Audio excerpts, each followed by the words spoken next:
با سلام خدمت دوستان همراهان عزیز.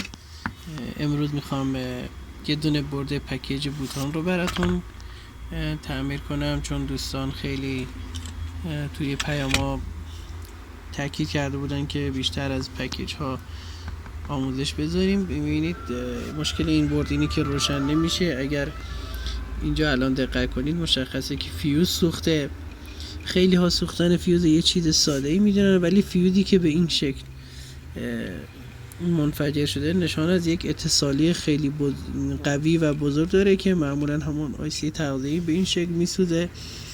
و اگه دقت کنید این مقاومت که پایین بات بالا است 4.7 ohmه، اینها معمولا تو این برد زیاد میسوزن.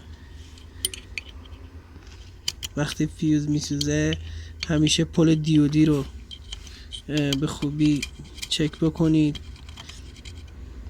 و خود آیسی. خب نکته ای که هست، شما برای تعمیر این برد ها اینطور نباشه که شما فیوز عوض کنید، مقاومت عوض کنید و آیسی تغذیه رو عوض کنید و بگید که کار تمومه. دوستان به این شکل بخواین کار انجام میدین خیلی سریع مجددا باعث سوختگی آیسی پاور میشید که یک وایپر 22 هست.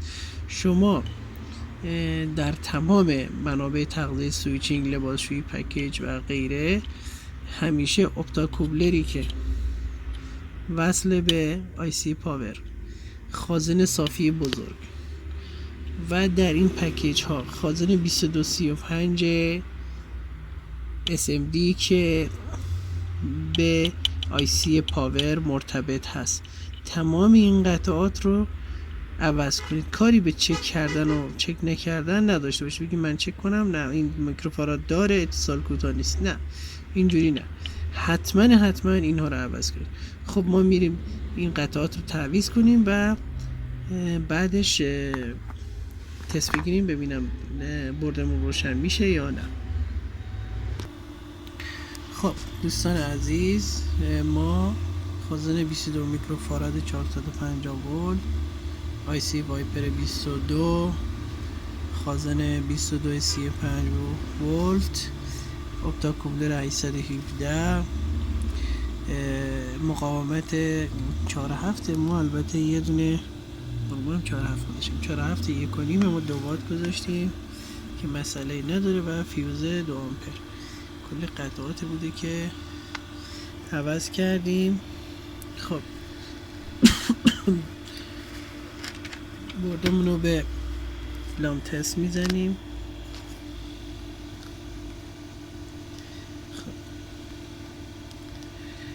میبینید که در حال چشمک زدن هست. حالا من برده برگردونم که بهتر دیده بشه.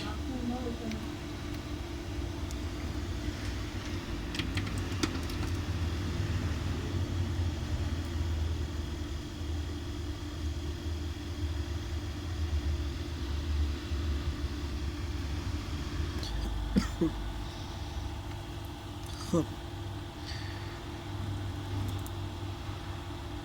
دوستان عزیز اگر دقت کنید الان خب اون لامپی که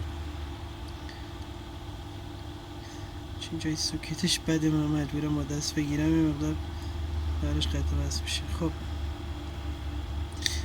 میبینید که برد ما روشن شده و دیگه مشکلی نداره. قطع وصل شدنش هم به خاطر سرسوکت هایی که دست منه یه مقدار قطعی داره، نگه میدارم به خوبی اتصال برقرار نمیشه. سوسماری هم یه مقداری بله.